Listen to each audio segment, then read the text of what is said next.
पिछले 2-3 सालों से हम लगातार रशिया और यूक्रेन के युद्ध के बारे में सुनते आ रहे हैं। क्या आप जानते हैं कि इस युद्ध के पीछे की वजह क्या है? आइए समझते हैं।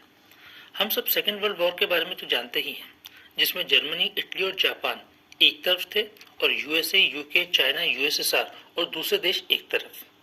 1945 में सेकेंड वर्ल्ड वॉर के खत्म होने के बाद यूएसए और यूएसएसआर और उनके मित्र राष्ट्रों के बीच में स्टार्ट हो गया कोल्ड वॉर।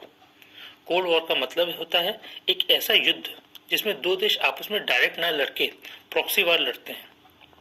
फॉर एग्जाम्पल, किसी ग्रुप को एक देश पैसा देकर दूसरे देश पर हमला करवाता है। इस युद्ध के लिए यूएसए, कनाडा और 10 अन्य वेस्ट यूरोपियन देशों ने 1949 में नाटो का गठन किया। नाटो का मतलब है नॉर्थ अटलांटिक ट्रीटी ऑर्गेनाइजेशन। आज के समय में नाटो के 32 मेंबर्स हैं। उस समय 12 थे, अभी 32 हैं। वैसे तो नाटो में बहुत से क्लॉजेज हैं, पर यूक्रेन रशिया युद्ध के समझने के लिए इनमें से 2 रूल जिम्मेदार हैं। फर्स्ट रूल है आर्टिकल 5। आर्टिकल 5 ये कहता है कि अगर कभी भी कोई भी देश नाटो के किसी भी मेंबर कंट्री पर हमला करेगा तो सभी मेंबर्स मिलकर उससे युद्ध करेंगे। और सेकेंड रूल ये है कि नाटो कभी भी ईस्ट यूरोप के देशों को अपना मेंबर नहीं बनाएगा। अब ये जो सेकेंड रूल है ना, यही है इस युद्ध की जड़। यूक्रेन एक ईस्ट यूरोपियन देश है जो नाटो में शामिल होना चाहता है। जेलेंस्की, जो कि यूक्रेन के प्रेसिडेंट हैं, वे यूक्रेन को नाटो का सदस्य बनवाना चाहते हैं, जबकि पुतिन, जो कि रशिया के प्रेसिडेंट हैं, वो उन्हें रोकना चाहते हैं।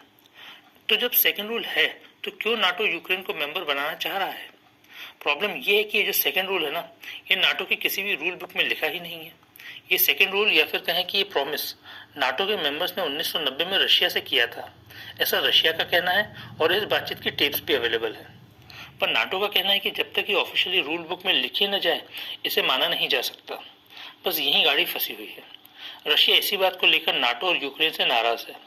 अगर यूक्रेन नाटो का मेंबर बनता है तो नाटो के 32 देशों की आर्मी यूक्रेन रशिया की 2063 किलोमीटर लंबी बॉर्डर पर डेरा जमा सकती है। इसलिए अपने देश को बचाने के लिए रशिया को यूक्रेन पर हमला करना पड़ा। फरवरी 24, 2022 को रशिया ने एक फुल फ्लेज्ड इन्वेजन लॉन्च कर दिया है यूक्रेन पर, जो अभी तक जारी है। अब तो आपको समझ में आ गया होगा रशिया ने ये युद्ध क्यों छेड़ा। यदि ये जानकारी आपको पसंद आई हो तो इस वीडियो को लाइक करें, शेयर करें और चैनल को सब्सक्राइब करें। जय हिंद, जय भारत।